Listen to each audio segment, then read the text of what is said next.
আজকে আমি শুধু একজন রাজনৈতিক ব্যক্তি হিসেবেই এখানে আসিনি। আমি এসেছি এখানে একজন ভাই, বন্ধু কিংবা অভিভাবক হিসাবে আপনাদের পাশে দাঁড়ানোর প্রত্যয় নিয়ে, এবং আপনাদের প্রতিভা এবং আত্মনির্ভরশীলতা বিকাশে আমার ব্যক্তিগত রাজনৈতিক দায়বদ্ধতার জায়গা থেকে আজকে আমি আপনাদের পাশে দাঁড়ানোর চেষ্টা করেছি বা এখানে আমি উপস্থিত হয়েছি। প্রিয় ভাই বোনেরা, আমি বিশ্বাস করি আহ, দুদিন আগে আমাদের দলের পক্ষ থেকে আপনাদের এখানে যারা আয়োজন করেছেন তাদের সাথে যারা যোগাযোগ করছিলেন, কথা প্রসঙ্গে আমি তাদেরকে বলেছিলাম যে আমি দৃঢ়ভাবে বিশ্বাস করি যে আপনারা, প্রতিবন্ধী ভাই বোনেরা বা মানুষেরা, আপনারা আমাদের পরিবারের অংশ, সমাজের অংশ এবং দেশের অংশ। বাংলাদেশকে এগিয়ে নিয়ে যাওয়ার ক্ষেত্রে আমাদের সমাজ এবং অর্থনীতিকে সচল রাখার ক্ষেত্রে কিন্তু আপনাদের অসাধারণ ভূমিকা রয়েছে। আমাদের জীবন এবং সংগ্রামে আমাদেরকে শেখায় যে কর্মদক্ষতা, সক্ষমতা বা কাজের সামর্থ্য কেবল শারীরিক বা মানসিক অবস্থার মধ্যে বা মাধ্যমে কিন্তু নির্ধারিত হয় না। সকল প্রতিকূলতা পেরিয়ে সামনে এগিয়ে যাওয়ার যে অদম্য ইচ্ছাশক্তি এবং আল্লাহ তাআলার দেওয়া পরীক্ষাগুলোকে হাসি মুখে গ্রহণ করার যে সাহস আপনাদের রয়েছে, সেটি কিন্তু সত্যিকারের সক্ষমতার পরিচয়। আমরা যারা আপনাদের মতন কঠিন শারীরিক বা মানসিক পরীক্ষার সম্মুখীন হইনি, তারা কিন্তু অনেক সময় বুঝতে পারি না আমরা কি অসীম বাধা অতিক্রম করে আপনারা স্বপ্ন দেখেন, এবং আমাদেরকেও অনেক ক্ষেত্রে স্বপ্ন দেখান বা দেখতে শেখান। আপনারা আমাদের মনে করিয়ে দেন যে আমাদের সব অক্ষমতাকে জয় করে সমাজে প্রতিটি মানুষ মাথা উঁচু করে সম্মানের সঙ্গে বাঁচতে চায় এবং দৃঢ়তার সাথে সসম্মানে বাঁচতে চায়। আপনাদের সেই সাহস, সংকল্প ও শক্তি আমাদের জন্য প্রেরণার উৎস, অনেক মানুষের জন্য। এটি আমাদের উদ্বুদ্ধ করে একটি সাম্য, মানবিক মর্যাদা এবং সামাজিক সুবিচারের ভিত্তিতে অন্তর্ভুক্তিমূলক একটা বৈষম্যহীন বাংলাদেশ গড়ে তোলার লক্ষ্যে কাজ চালিয়ে যেতে। উপস্থিত প্রিয় ভাই বোনেরা, উপস্থিত গার্জিয়ান বৃন্দ, আজকে আমি আপনাদের সামনে ছোট ছোট, খুব ছোট সংক্ষেপে ছোট ছোট কয়েকটি গল্প বলতে চাই, যারা সম্পূর্ণ ব্যক্তিগত প্রচেষ্টায়, যাদের অর্জন, অর্জিত সাফল্য আমাদেরকে প্রেরণা যোগায়। প্রথম গল্পটা পটুয়াখালীর একজন 68 বছর বয়সের মানুষের, যিনি বাক প্রতিবন্ধী, কিন্তু বাক প্রতিবন্ধী হলেও ফ্রিল্যান্স আউটসোর্সিং এর গ্রাফিক ডিজাইনের কাজ করেছেন এবং তরুণদের সাথে পাল্লা দিয়ে বিদেশি ক্লায়েন্ট থেকে বৈদেশিক মুদ্রা উপার্জন করে পরিবারের পরিবারের প্রতি যে অর্থনৈতিক দায়িত্ব তা পালন করেছেন। এই মানুষটি সাফল্য প্রমাণ করে বয়স বা প্রতিবন্ধকতা কখনো জীবনের গতিপথ বাতলাতে পারে না বা বদলাতেও পারে না। দ্বিতীয় গল্পটি এক তরুণের, যার কোমর থেকে পা পর্যন্ত অবশ। শারীরিক প্রতিবন্ধকতা তাকে শিখিয়েছিল যে আমার পা নেই তো কি হয়েছে, আমার হাত আছে। তিনি নিজের পছন্দের শখের কাজ, কাঠের শিল্পকলা, বিভিন্ন জিনিস তৈরির মাধ্যমে নিজের প্রতিভা প্রকাশ করতে শুরু করেন। পা নেই তো কি হয়েছে, হাত আছে, এবং হাতের নিপুণ কাজে তিনি অসাধারণ কাঠের পণ্য তৈরি করেন, যা স্থানীয় বাজারে বিক্রি হয় এবং দেশ জুড়ে তার হাতের কাজের জুড়ি বিখ্যাত। প্রিয় ভাই বোনেরা, তৃতীয় গল্পটি মৌলভীবাজারের একজন দৃষ্টি প্রতিবন্ধী তরুণের, যিনি চা বাগানে এক শ্রমিকের সন্তান। চোখে আলো নেই, কিন্তু মনের আলোর শক্তিতে এসএসসি এবং এইচএসসি পরীক্ষায় জিপিএ 5 অর্জন করেছেন। তার এই যে সংগ্রামী মনোবল আমাদেরকে শিখিয়েছে ইচ্ছা শক্তি এবং মেধা কখনো শারীরিক সীমাবদ্ধতার কাছে হার মানে না। এরপরে চতুর্থ যে গল্পটি, এমন একজন মানুষের যার চলার শক্তি নেই, একমাত্র ডান হাতের বৃদ্ধা আঙ্গুলটি নাড়াতে পারেন। সেই আঙ্গুল দিয়ে তিনি কম্পিউটারের কাজ করেন। কুমিল্লার একটি ছোট্ট ঘরে বসে তিনি বেলজিয়ামের একটি প্রতিষ্ঠানের জন্য পণ্যের ক্যাটালগ ডিজাইন করেন। একক প্রচেষ্টায় মানুষটি নিশ্চিত করে চলেছেন অর্থনৈতিক মুক্তি এবং সামাজিক অগ্রযাত্রা। এই যে চারজন ব্যক্তি আমাদেরকে দেখিয়েছেন যে প্রকৃত সক্ষমতা শরীর দিয়ে নয়, মনের জোর, ইচ্ছা শক্তি এবং কঠোর পরিশ্রম দিয়ে মাপা হয়।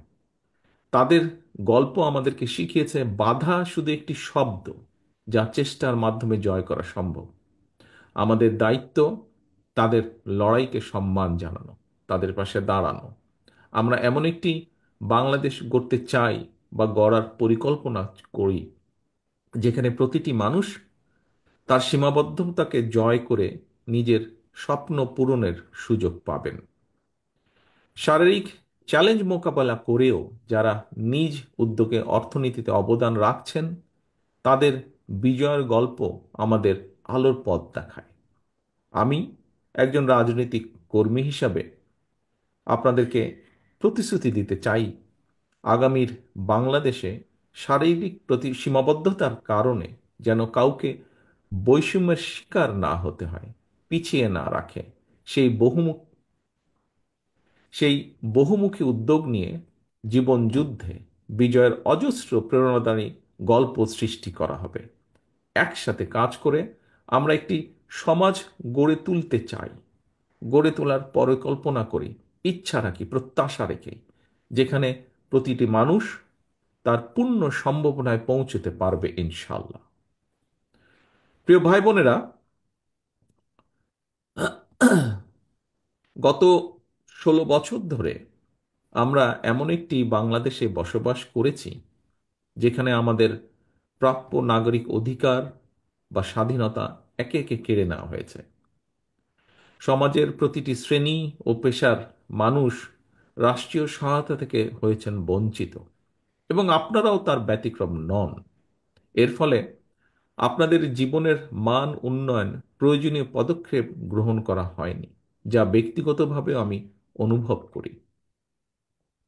আমি আপনাদের এতটুকু বলতে চাই, আমি এবং আমার দল, একটু আগে মহাসচিব সাহেব ওনার বক্তব্যে উল্লেখ করেছেন, বাংলাদেশ জাতীয়তাবাদী দল বিএনপি জনগণের সমর্থনে রাষ্ট্র পরিচালনার দায়িত্ব পেলে আমাদের সর্বোচ্চ চেষ্টা থাকবে, আমরা সবসময় আপনাদের পাশে থাকব।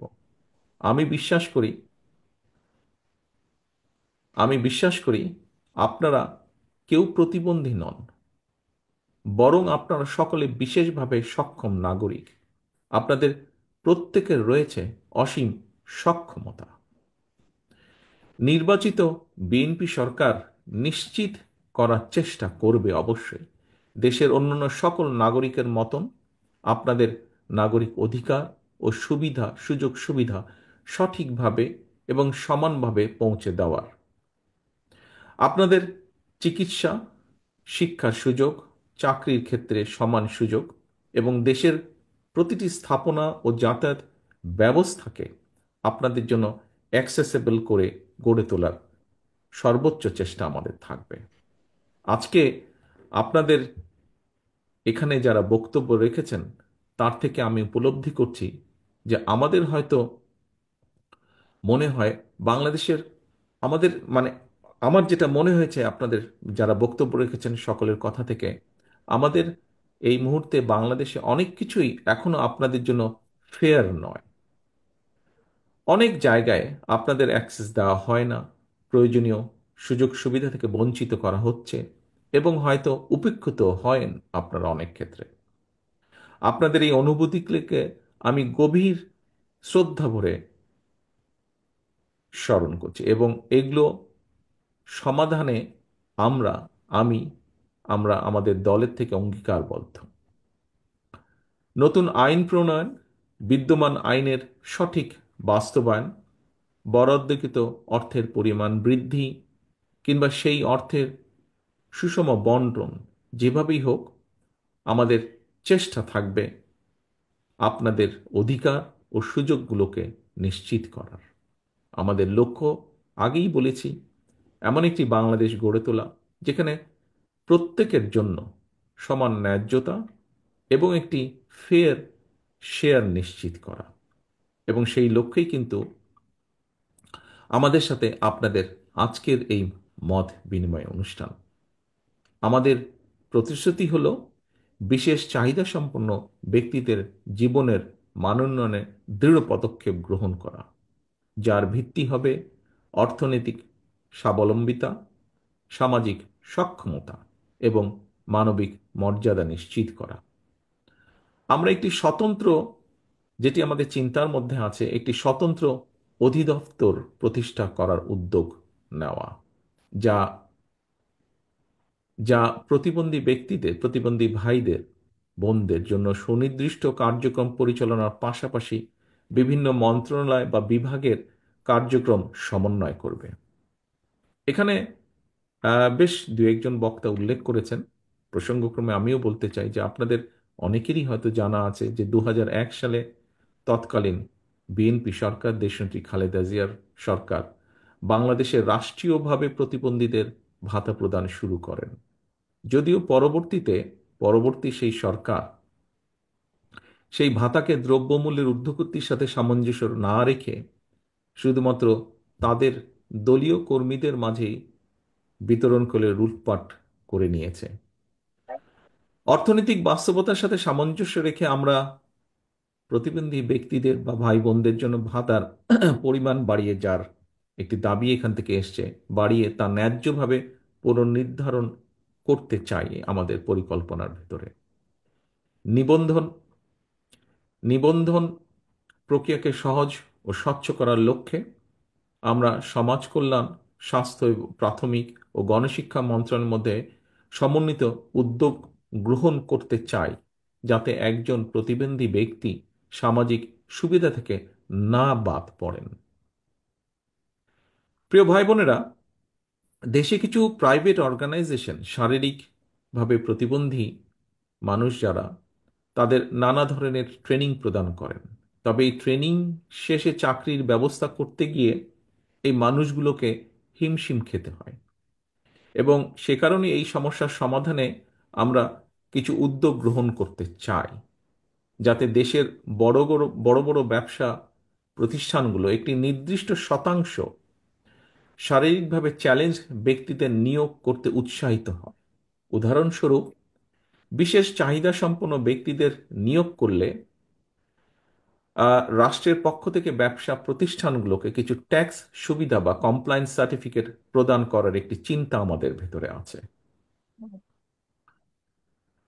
সুবর্ণ নাগরিক কার্ড নামে যে তথাকথিত একটা কার্ড রয়েছে, এটিকে গতিশীল করে আমরা এর আওতায় স্বাস্থ্য বীমা, শিক্ষা, বৃত্তি, পরিবহন ডিসকাউন্ট সহ অন্যান্য সামাজিক সুবিধা প্রদান করতে চাই, এরকম একটি চিন্তাও রয়েছে আমাদের মধ্যে। বিশেষ চাহিদা সম্পন্ন ব্যক্তিরা যাতে অর্থনৈতিকভাবে, যার যেই বিষয়টি আপনাদের অনেকের বক্তব্য থেকে তুলে নিয়ে এসেছেন আপনারা, এবং আমিও দৃঢ়ভাবে যেটি বিশ্বাস করি, যে এই মানুষগুলো যাতে অর্থনৈতিকভাবে স্বাবলম্বী হতে পারেন, আমরা তার জন্য বাস্তবসম্মত ভোকেশনাল এবং টেকনিক্যাল ট্রেনিংয়ের ব্যবস্থার পরিকল্পনা আমরা রেখেছি আমাদের চিন্তাভাবনার মধ্যে। বিশেষত আউটসোর্সিং, ডাটা প্রসেসিং, ফ্রিল্যান্সিং এর ক্ষেত্রে বিশেষ চাহিদা সম্পন্ন মেধাবী তরুণ তরুণীদের জন্য সুনির্দিষ্ট কারিগরি এবং কাঠামোগত সুবিধা প্রদানের পাশাপাশি ট্যাক্স ওয়েভার এবং ওয়ার্ক স্টেশন সৃষ্টির সুযোগ কার্যকরভাবে আমাদের বিবেচনায় রয়েছে। অন্যান্য ক্ষেত্রেও উদ্যমী এবং সফল প্রতিবন্ধী ব্যক্তিদের জন্য সহজ শর্তে বিশেষ ঋণ সুবিধা প্রদান করে উদ্যোক্তা সৃষ্টির একটি আহ, পরিকল্পনাও আছে আমাদের এখানে। প্রায় কথাই প্রায় ব্যক্তি যারা বক্তব্য রেখেছেন, একটি কথা সকলেই বিশেষভাবে উল্লেখ করেছেন, আমিও আমাদের চিন্তার মধ্যেও সেটি আছে। সেটি হচ্ছে গণপরিবহন। আমরা গণপরিবহন এবং বিভিন্ন সরকারি বেসরকারি স্থাপনাকে প্রতিবন্ধী ব্যক্তিদের জন্য উপযোগী করে গড়ে তোলার লক্ষ্যে একটি সমন্বিত পরিকল্পনা গ্রহণ করতে চাই। পাশাপাশি সরকারি চাকরিতে এই সকল মানুষেরাদের জন্য একটি নির্দিষ্ট অংশীদারিত্ব নিশ্চিত করার একটি পরিকল্পনাও আছে আমাদের ভেতরে। প্রিয় ভাই বোনেরা, প্রতিবন্ধী শিশুদের শিক্ষার বিষয়টি শিক্ষা মন্ত্রণালয়ের অধীনে আনার বিষয়টি বিবেচনা আমরা অবশ্যই করব, যার কথাটি এখানে, যেই বিষয়টি এখানেও বোধহয় কয়েকজনের বক্তব্যে উঠে এসেছে। বিশেষ করে তাদের স্বাস্থ্য সেবা বিদ্যমান স্বাস্থ্য ব্যবস্থার মধ্যে অন্তর্ভুক্ত করার জন্য কাজ করতে আমরা চাই। আমাদের তাদের জন্য ফাস্ট ট্র্যাকে সেবা প্রদান, প্রায়োরিটি সলিউশন এবং বিভিন্ন অ্যাডমিনিস্ট্রেশনের নির্দিষ্ট অংশ সংরক্ষণের পরিকল্পনা আছে আমাদের। বিচারিক প্রক্রিয়া প্রয়োজনীয় সংস্কার এনে এই মানুষগুলো ন্যায্য বিচার পাওয়ার সুযোগ কিভাবে আরো বৃদ্ধি করা সম্ভব হয় সেটি আমরা চিন্তা ভাবনা করছি। আমাদের দল জনগণের সমর্থে সরকার গঠনে সক্ষম হলে জেলা পর্যায়ে বিশেষ করে বিশেষ চাহিদা সম্পন্ন শিক্ষার্থীদের জন্য বিশেষায়িত স্কুল প্রতিষ্ঠার পরিকল্পনা আছে আমাদের পরিকল্পনায়, যেখানে সাইন ল্যাঙ্গুয়েজ, ব্রেইল সহ ইনক্লুসিভ এডুকেশন আধুনিক পদ্ধতির অন্তর্ভুক্ত করার চেষ্টা থাকবে। পাশাপাশি কারিগরি ও পেশাগত শিক্ষার মাধ্যমে কর্মজীবনে প্রবেশের সুযোগ কিভাবে তৈরি করা যায়, এই মানুষগুলো জন্য স্কলারশিপ ও প্রয়োজনীয় শিক্ষা উপকরণ সরবরাহ বিষয়টি আমাদের বিবেচনায় আছে। স্বাস্থ্যসেবার ক্ষেত্রে আমরা প্রতিটি জেলা সদর হাসপাতালে বিশেষায়িত স্বাস্থ্য সেবা ইউনিট স্থাপনের চেষ্টা করব, যেখানে শারীরিক থেরাপি, মানসিক স্বাস্থ্যসেবা এবং প্রয়োজনীয় চিকিৎসার আধুনিক সুবিধাগুলো থাকবে বলে আমরা প্রত্যাশা রাখি। আমরা প্রত্যন্ত অঞ্চলে বিশেষ চাহিদা সম্পন্ন জনগণের জন্য মোবাইল হেলথ ক্লিনিক চালুর একটি উদ্যোগ গ্রহণ করতে চাই। সহায়ক উপকরণ তৈরির জন্য যে বিষয়টিও এখানে উঠে এসেছে বক্তব্যে, উপকরণ তৈরির যে কারখানাগুলো সেগুলো দেশে স্থাপন করা এবং আমদানি ক্ষেত্রে যদি সম্ভব হয় অবশ্যই সেক্ষেত্রে কর মওকুফের চিন্তাটিও বা কর কমিয়ে আনা চিন্তাটিও আমাদের পরিকল্পনার ভিতরে রয়েছে। গুরুতর প্রতিবন্ধী ব্যক্তি, তাদের জন্য নিবিড় পরিচর্যার একটি বিষয় আছে, বিশেষ করে এলডারলি পার্সন যারা এই ধরনের। আমাদের অন্যতম একটা লক্ষ্য থাকবে বিশেষ চাহিদা সম্পন্ন শিশুদের সুপ্ত প্রতিভা বিকাশ নিশ্চিত করা।